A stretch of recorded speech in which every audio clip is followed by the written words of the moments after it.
마지막 말이 울림이 좀 큰 것 같습니다. 이제 혁신이란 불온하고 논쟁적이고 낯선 곳에서 생겨난다.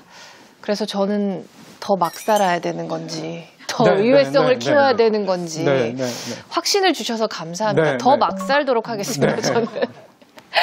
자, 여러분 질문 키워드 준비되셨으면은 한번 들어주시고요.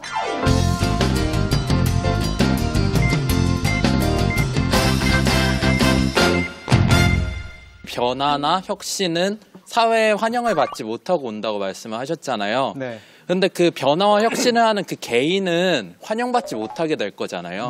그러면 그 개인이 뭐 거시적으로 봤을 때 사회 전체에는 좋은 방향일 수 있어도 그 과정 속에서 희생되는 개인은 어떻게 보호해줘야 되는지. 그러니까 이제 그런 것들까지 우리가 완벽하게 보상을 해줄 수 있으면 얼마나 좋은 사회가 되겠느냐라고 얘기를 하지만 불행하게도 우리는 그런 시스템을 가져본 적이 없어요. 단 만약에 저희가 뭔가 발전을 했다면 그렇게 소외받거나 경원시되는 사람들조차도 존재하는 것으로 인정해줘야 된다는 시각으로 우리가 발전을 해오긴 했어요. 여러분 미셸 푸코라는 프랑스의 철학자 아시죠? 이 진보적인 분들이 우리나라에서 제일 싫어하는 게 뭐예요?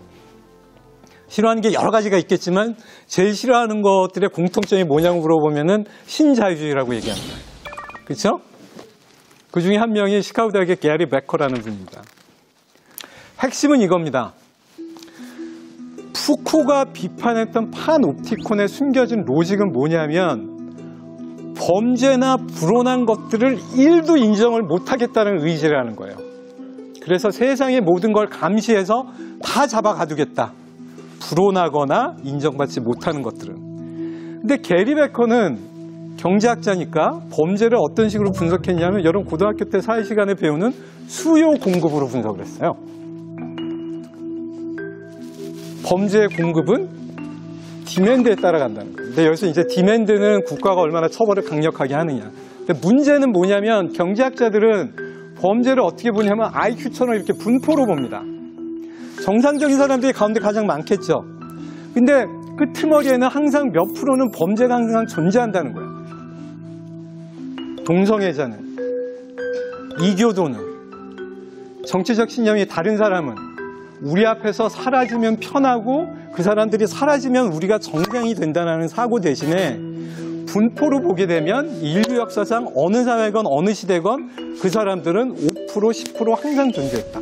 이걸 우리가 인정하고 분석할 자세가 돼 있는 순간 최소한 우리 사회의 주류로 내지는 이 사람들이 뭔가 좋은 거를 들고 나왔을 때 그것을 전체 사회의 복리로 이끌어갈 수 있는 마음의 준비가 된다는 거예요. 이게 사실은 인류가 쌓아온 여러 가지 지혜 중에 하나입니다. 사회를 디스크릿하게 정체성, 남녀, 기독교인, 불교인, 무신론자 이렇게 나눠서 보지 말고 분포로 보잖아요. 분포. 많은 게 항상 옳은 게 아니고 적은 게 항상 잘못된 게 아니다. 이런 마음의 열린 자세를 가지게 되면 이상하게 행동하고 이상한 걸 보고 부모님한테 거짓말하는 아이들의 그 모습이 이 아이의 평생에 살아온 이벤트들의 분포의 어느 한 부분일 거다라고 인정을 해주고 같이 소통할 수 있다는 거예요. 최소한의 가능성을 열어준다는 거예요. 물론 정직하게 말씀드리면 저도 사실 잘 못하는 겁니다. 예, 잘 못하는 거지만 어쨌든 세상 그렇게 굴러가고 있습니다. 네. 제가 이제 취업을 준비하는 입장이어서 요즘 이제 자기소개서를 많이 쓰는데 기업마다 뭐 4차 산업혁명에 관한 그런 그 주제를 낼 때가 있어요. 그럼 저는 이제 인문학을 공부한 사람인데 저는 어떻게 이 공존을 이루어야 돼요? 인공지능과 공존을 어떻게 이루어야 될지 아니면 우리 사회는 공존을 어떻게 이루어야 될지. 그러니까 지금 문송하다는 말씀이시잖아요. 그래도 저는 좀 이런 IT 기기를 좋아해서. 네네네. 문송하지 않아요? 문송하기도 한데 그래도 남들보다는 조금 관심이 많거든요. 아니 지금 저랑 면접하시는 게 아니잖아요. 뭐 본인이 훌륭하다고 굳이 말씀하실 필요는 없어요. 네, 저도 문송하다. 예. 왜냐면 저도 문송해서 그래요. 제가 사회학자라고 말씀드렸잖아요. 전 학부, 석사, 박사가 다 사회학학이에요. 근데 지금 공대 직원이잖아요. 얼마나 문송한데요. 예.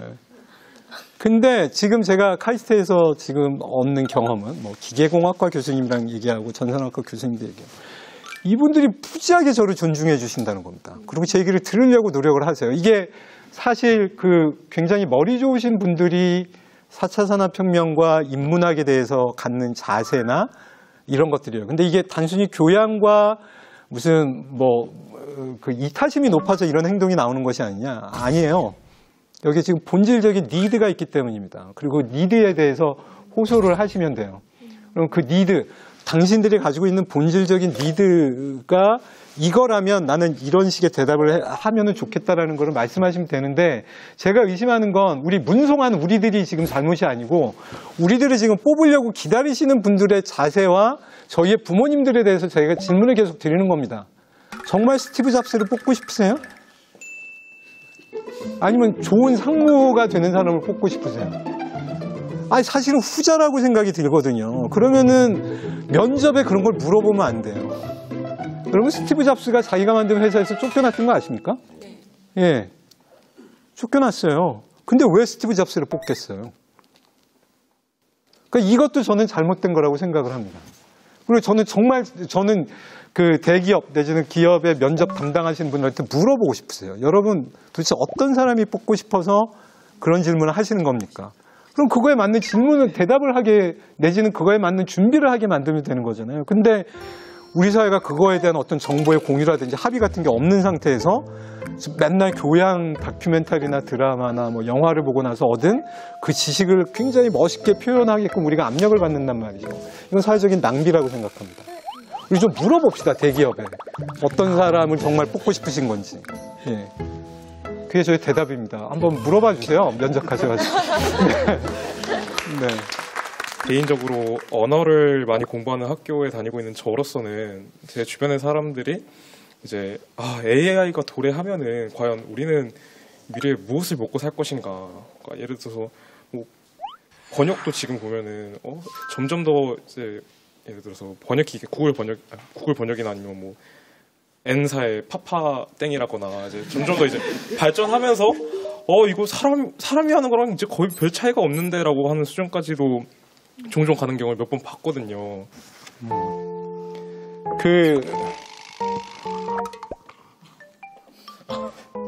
완벽하게 번역되는 게, 제가 이렇게 대기만 하면 막 이렇게 쫙 번역되는 게 나오면 어떡하냐, 그 말씀이신 거죠? 예. 점점 그렇게 발전이 되면은 그때는 근데 아마 선생님도 영어로 외국인과 대해보신 적이 있으셨을 것 같은데. 네, 그렇죠. 그렇죠. 그러면은 그게 좀 그런 기쁨을 느끼실 때 있지 않아요? 내 영어를 알아듣네, 이 사람이.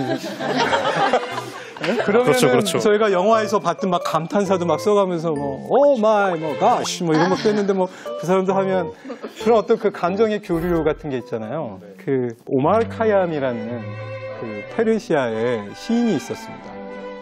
근데 옛날 시인이에요.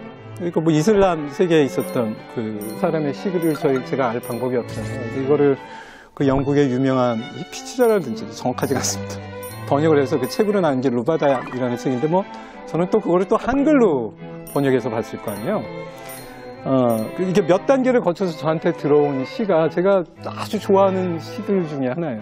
이제 그런 겁니다. 이게 누군가 내 말을 번역을 해줘서 커뮤니케이션을 하는 것도 중요한데, 저는 사실은 누군가를 번역해 준 게 아니고 그 아름다운 그 이슬람의 고대의 시를 영국의 시인이 발굴을 해서 이해를 해서 또 아름다운 언어로 번역을 해주고, 또 한국의 또 번역가가 또 아름답게 번역해 준 그 과정 자체가 아름답다고 생각을 해요.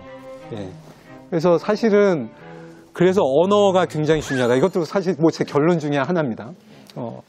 언어 교육이 굉장히 중요하다. 근데 언어라는 게 우리가 무슨 수능에서 점수를 잘 맞기 위한 그런 문법 공부를 하는 게 아니고, 내가 글을 잘 쓰고 내 생각을 아름답게 표현을 하고 그거를 우리나라뿐만이 아니고 전 세계 사람들이 다 이해할 수 있게 번역도 할 수 있고, 심지어는 전공이 다른 사람도 이해할 수 있도록 해줄 수 있으면 얼마나 아름다울까. 예, 그래서 저는 마지막에 3가지 언어가 제1 언어로 중요하다고 생각하는데, 그것도 4부에 말씀드리겠습니다. 네. 감사합니다.